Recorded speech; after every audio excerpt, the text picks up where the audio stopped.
ओम नमः सिद्धेभ्यः। ओम नमः सिद्धेभ्यः।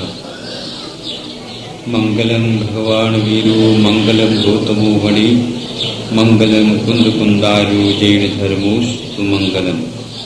अहिंसा परमो धर्म की।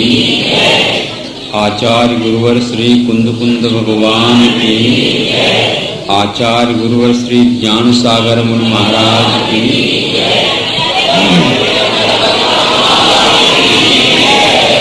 आत्मा की प्राप्ति के लिए सब कुछ छोड़ा जाता है, ऐसे एक नीति पड़ी थी। संसार में जब कभी भी आपत्ति आ जाती है तो उसमें कुछ छोड़ी जाती है किसी एक वस्तु की प्राप्ति के लिए। तो ऐसे ऐसे बताते बताते जब अपनी ओर ही वह आपत्ति आ जाती है तो उस समय सबको छोड़ना पड़ता है। आत्मा की प्राप्ति के लिए सबको छोड़ना पड़ता है। इसका अर्थ क्या धर्म को छोड़ दे? वहां पर प्रसंग धर्म नहीं था, किंतु आत्मा की प्राप्ति के लिए शरीर पर भी यदि मान लो इस प्रकार का प्रसंग आ जाता है तो शरीर की भी प्रतीक्षा न करें, क्योंकि शरीर के माध्यम से यदि हम अपने चारित्र का आचरण कर सकते हैं तो उस शरीर के लिए भी कुछ वेतन आदि दें। किंतु जब यह बिल्कुल निश्चित हो जाता है कि वह शरीर ही जाने वाला है तो उस समय आत्मधर्म को न छोड़े। संसारी प्राणी आत्मा को छोड़ करके सबको तो अपनाता आ रहा है, लेकिन आत्मा को छोड़ता आ रहा है।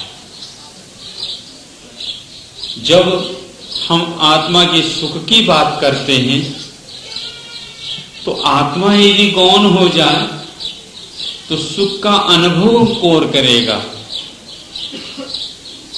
जब हम धर्म की बात करते हैं, जब आपत्ति आ जाती है तो धर्म ही छोड़ देंगे तो हमें बचाने वाले और कौन मिलेगा। रक्षति रक्षितः दोनों शब्द एक जैसे लगते हैं, अंतर थोड़ा सा आ जाता है, लेकिन इसकी गहराई में जब हम पहुंचते हैं तो ज्ञात होता है वस्तुतः हमारी रक्षा किसके पीछे है। हम सबको रक्षित करने के लिए चाहते हैं, लेकिन शुद्ध भाव अहिंसा धर्म की रक्षा के लिए कभी भी तत्पर नहीं हो जाते। मान लीजिए आपके घर में आग लग गई तो उस समय आप क्या करेंगे? ये शास्त्र में उदाहरण दिया ऐसा। तो उसको बचाने का प्रयास करेंगे, नहीं बचते तो क्या करेंगे? तो जिसके माध्यम से जीवन चलता है उन सामग्री को बाहर निकालने का प्रयास करेंगे। उसमें भी मान लो पूरे नहीं निकाल सकते तो फिर कौन सा करेंगे? जहां पर धन रखा है और आभरण आदि हैं उनको लेने का प्रयास करेंगे। मान लीजिए वो आपके हाथ नहीं आने वाले हैं तो आप सबको छोड़ देंगे, जड़ को, और अपने घर के परिवार सदस्य कितने हैं उनको पहले बाहर निकालने का प्रयास करेंगे। ऐसी स्थिति में भी जब सबको आप नहीं निकाल सकते हैं तो उस समय क्या करेंगे? उस समय क्या करेंगे बताओ? स्वयं को निकालेंगे। अब मान लीजिए स्वयं भी अटक गया है तो उस समय क्या करेंगे? उस समय हम जो अविनश्वर तत्व आत्म तत्व है उसके बारे में पार्श्वनाथ भगवान को याद करेंगे, भगवान आपने कैसा किया है इतना बड़ा तप, और इतना बड़ा तप इसलिए आपने किया है क्योंकि आपने सर्वस्व का त्याग कर दिया था, तब इतना बड़ा तप उन्होंने किया। हम त्याग नहीं कर सकते तो तप भी नहीं कर सकते। शरीर के अधीन हुआ ये संसारी प्राणी कदम कदम पर शरीर का दासत्व को ही स्वीकारता चला जाता है, बहुमूल्य समय खर्च कर देता है। धन का मैं मूल्य नहीं मानता हूं, किंतु समय का सबसे ज्यादा मूल्य मानता हूं, क्योंकि 9वें अध्याय में कहा गया है, सम्यक दृष्टि श्रावक विरतानंत वियोजक दर्शन मोह शपकोप शंकोप शांत मोह शपक क्षीण मोह जिनाह क्रमशो संख्य गुण निर्जरा। यह क्रमशः असंख्यात गुणी निर्जरा करने वाले होते हैं। कितने समय में? घंटों में, एक समय में असंख्यात कर्मों की निर्जरा की जा सकती है अपने शुद्ध परिणामों के द्वारा, अपने गुणस्पान के अनुरूप। ये सबसे महत्वपूर्ण है। धर्म यही है जो बंधन से हमें छुटकारा दिलाता है। ऐसा धर्म वीतराग धर्म हमें उपलब्ध हुआ है तो पार्श्वनाथ भगवान ने भी यही सोचा, अनंत काल से देह की सेवा करता आया हूं, यदि और भी करूंगा तो देह पुनः मिलेगी। देह की सेवा नहीं करते हुए देह के माध्यम से आत्मा की सेवा करूं तो आत्मा अविनश्वर बन जाए और देह की मुझे कोई आवश्यकता नहीं है। जिस प्रकार आप जेल से बचना चाहते हैं, जिस प्रकार आप सामान्य रूप से जेल से बचना चाहते हैं, उसी प्रकार मुमुक्षु देह से बचना चाहता है। देह जब मिली है तो उसे कैसे बचें? तो उसके मोह से बचा जा सकता है। देह को आपा, आत्मा को आपा मान करके चलने वाला ये संसारी प्राणी मोही देह का त्याग करने के लिए तैयार नहीं होता।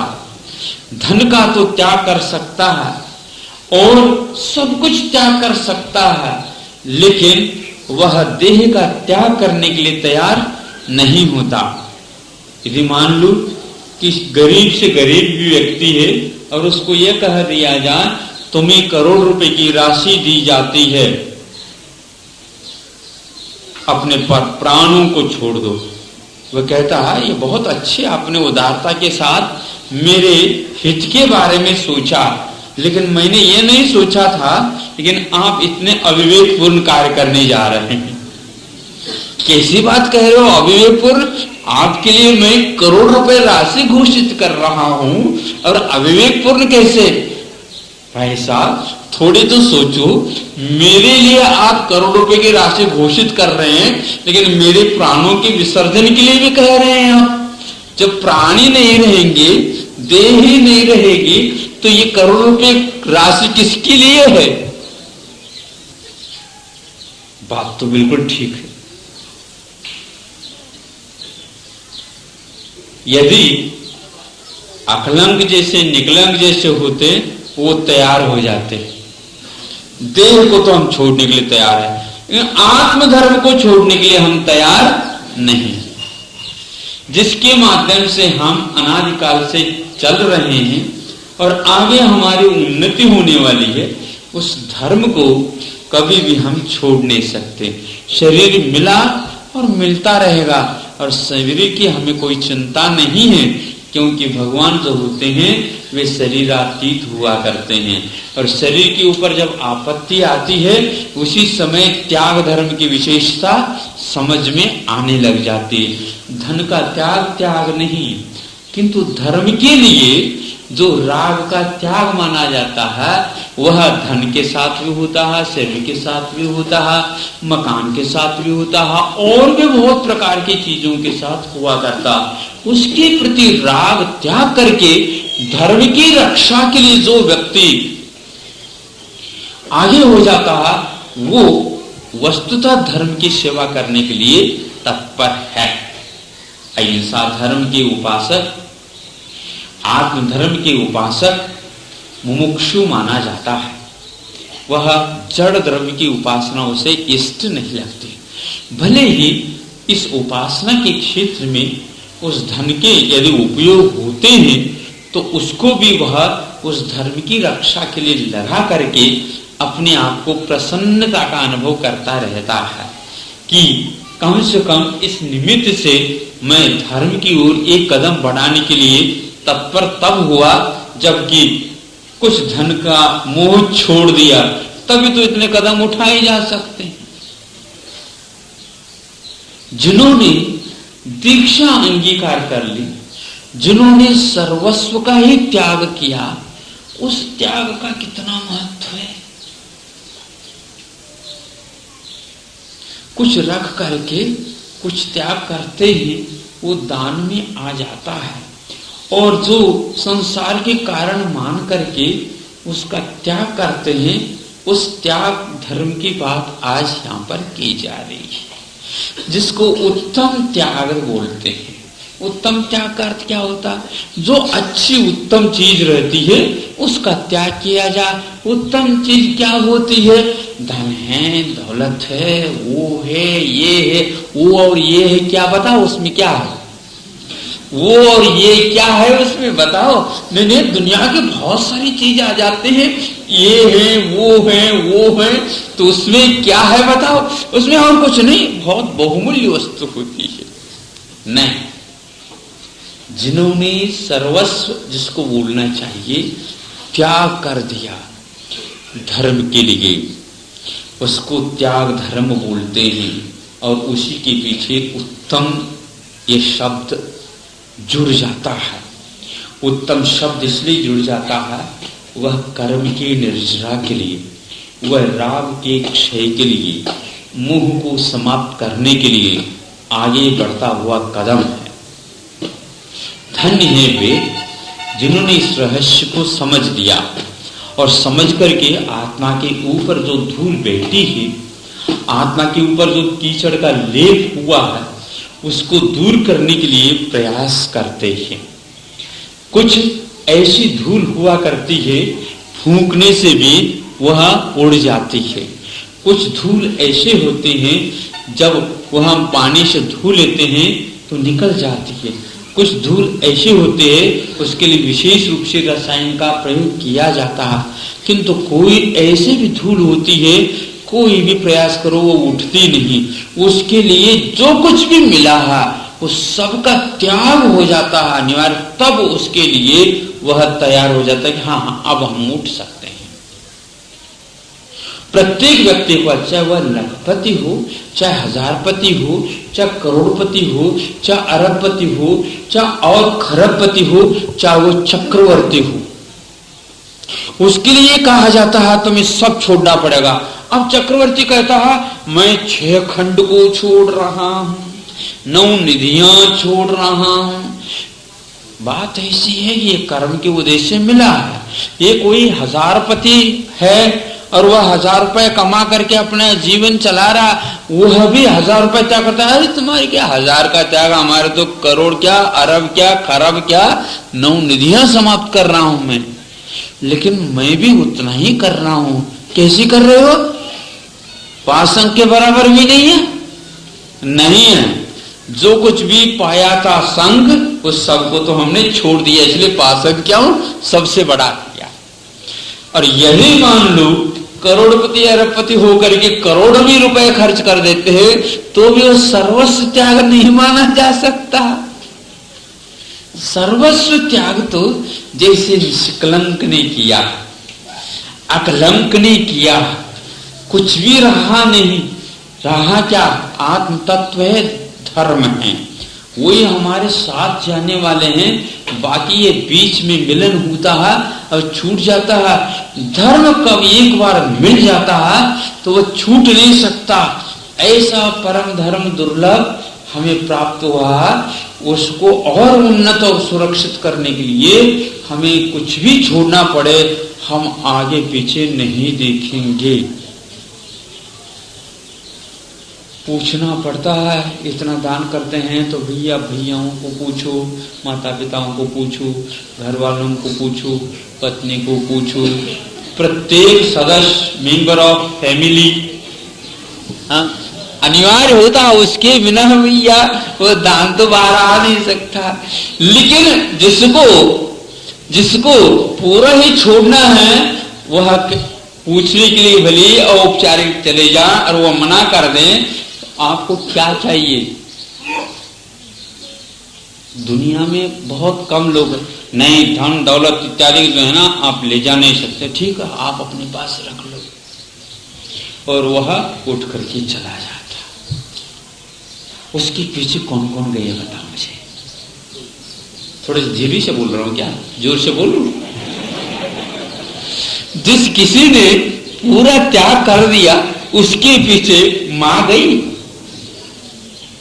पिताजी गए, भाई, भौजाई, बहन, और कोई नहीं। तो फिर जाओ मत बेटा, जाओ मत बेटा, जाओ मत बेटा, जाओ मत बेटा।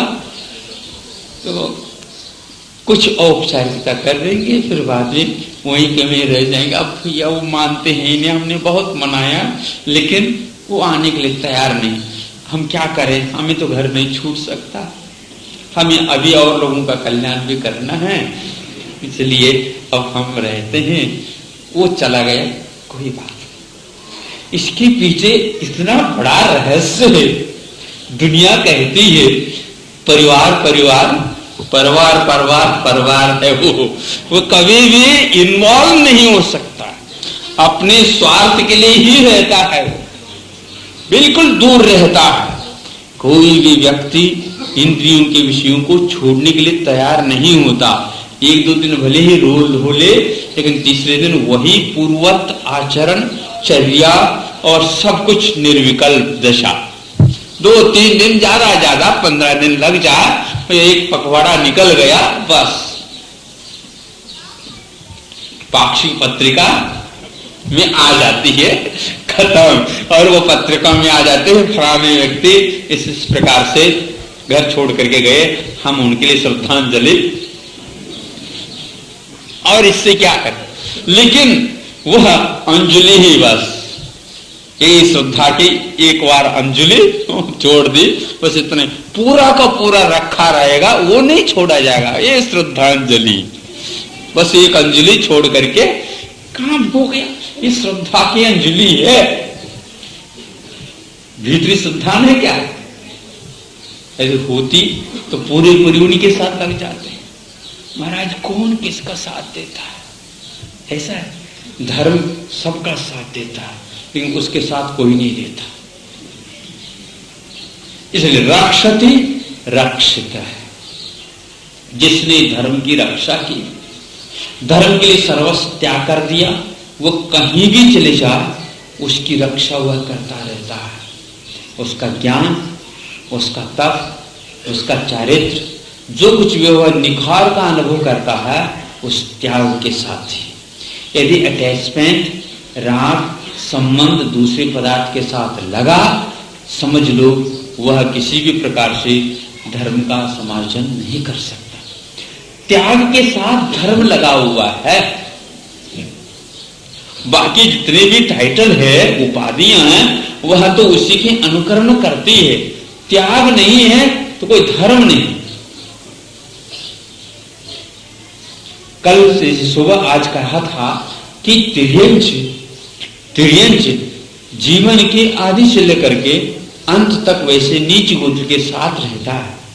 वीरसेन स्वामी ने कहा, जो ही संयम धारण कर लेता है, तो उसकी नीच गोत्र उच्च गोत्र में परिवर्तित हो जाता है।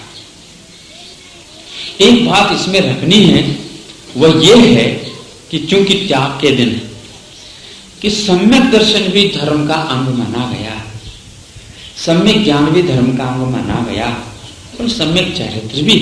ये तीनों मिलकर के मोक्ष का मार्ग होता है। किंतु चारित्र को इतना महत्व क्यों दिया जाता है? सम्यक दर्शन की भी बात करना चाहिए, सम्यक ज्ञान की भी तो बात करना चाहिए। अकेले सम्यक दर्शन के साथ भी तिर्यंच होते हैं। उस समय सम्यक दर्शन का अंग, सम्यक ज्ञान, ये दोनों होने के उपरांत भी नीच गोत्र की उदीर्णा समाप्त होकर के उच्च गोत्र की उदीर्णा क्यों नहीं हुई? एक बहुत मार्गी की बात है, और ये धौला जैसे महान ग्रंथ की बात है कि उससे पहले सम्यक दर्शन था, सम्यक ज्ञान था, वो धर्म नहीं था क्या? उस समय नीच गोत्र के उच्च गोत्र में क्यों परिवर्तन हुई? और जो ही संयम ले लेते हैं तो त्यों ही उसके बाद निर्जरा हो जाएगी, और निर्जरा के साथ साथ नीच गोत्र के उच्च गोत्र में परिवर्तन कैसे हुआ? उसको उन्होंने कहा गुण प्रत्यय, मतलब सम्यक दर्शन कोई गुण नहीं, सम्यक ज्ञान कोई गुण नहीं, और आपने संयम धारण कर लिया और उसको गुण घोषित कर दिया। भैया आगम में घोषित किया तो हम क्या कर सकते हैं?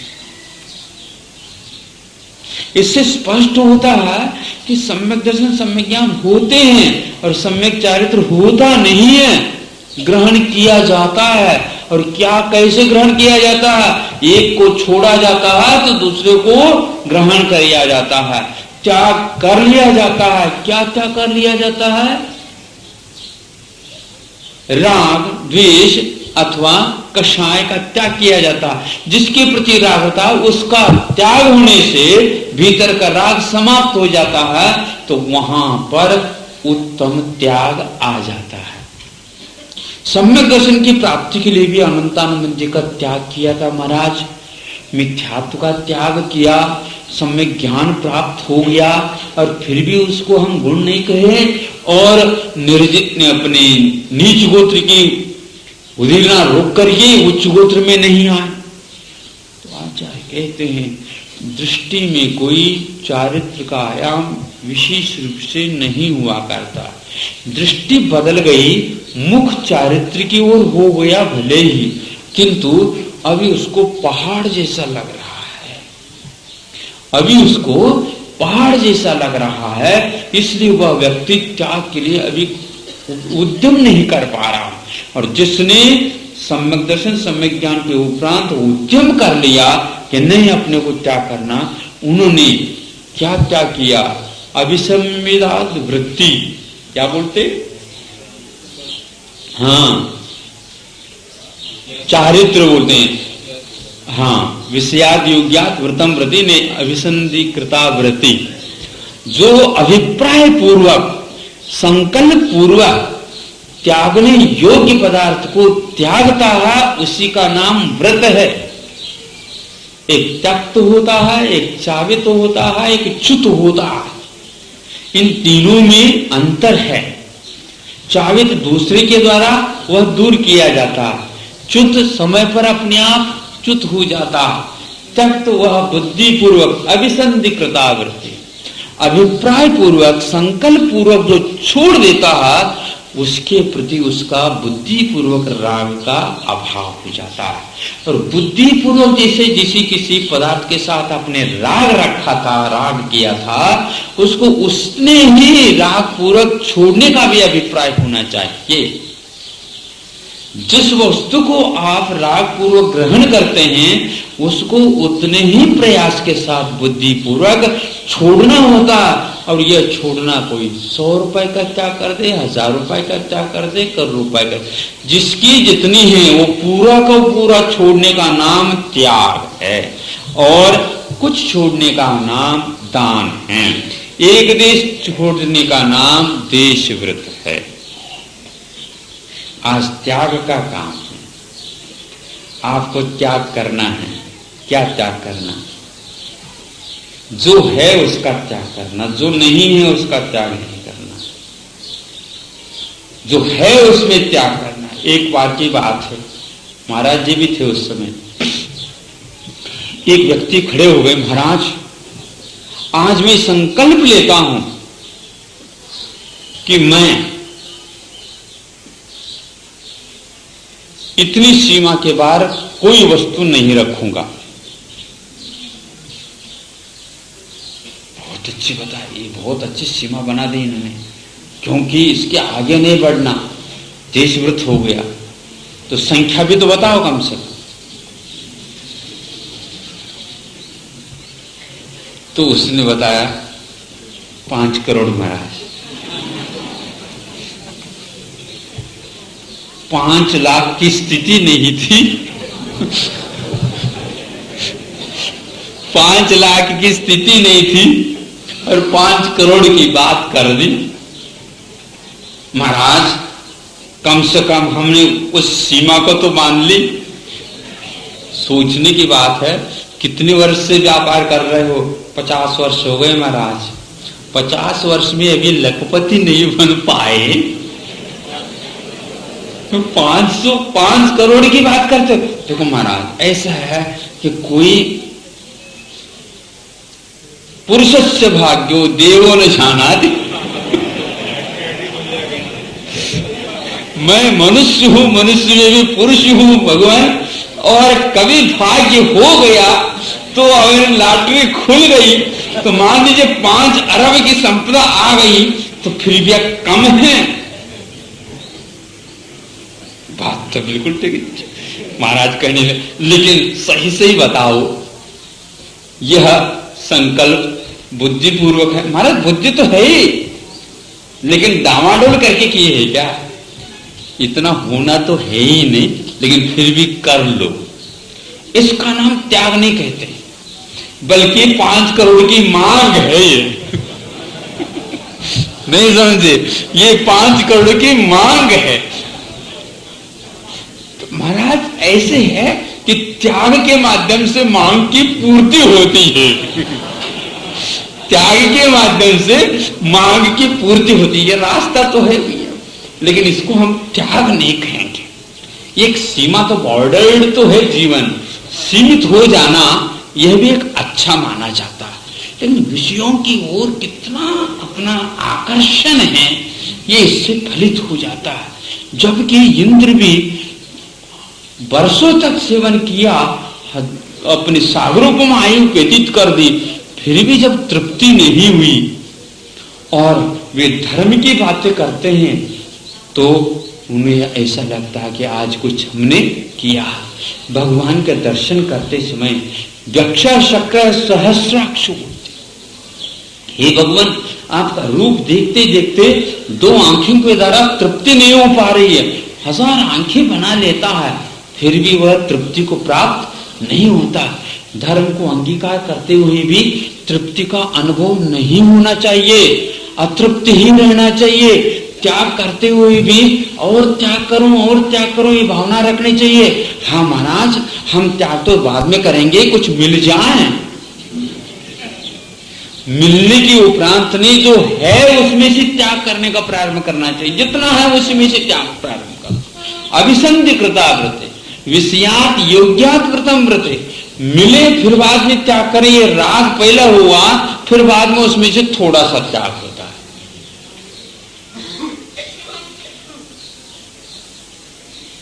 ये वैश्य वृत्ति बनिया वृत्ति बहुत ये रहती।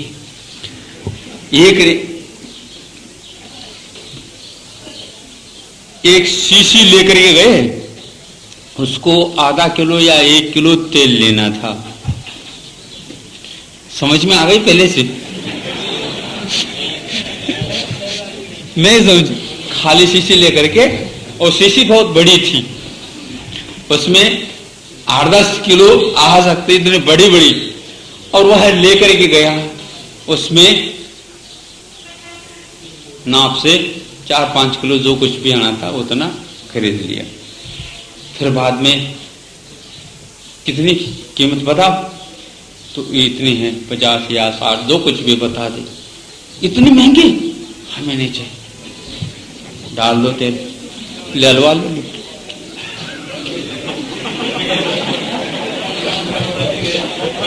चलो भैया चलो, देर हो रहा, बगार का काम तो निमट गए।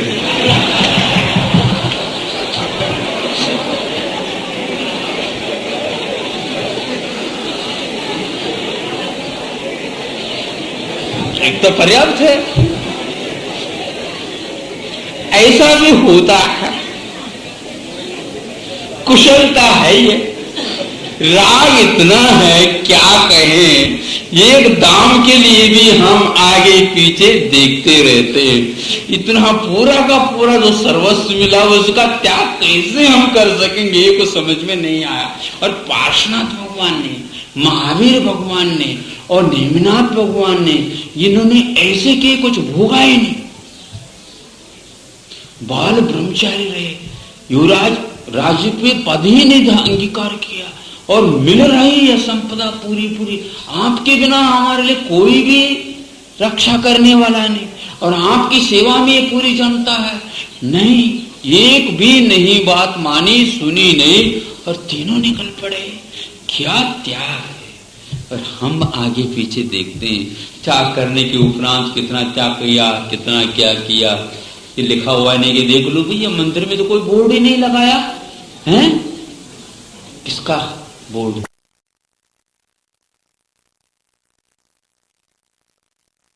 रह जाता है, तपने के उपरांत रह जाता है।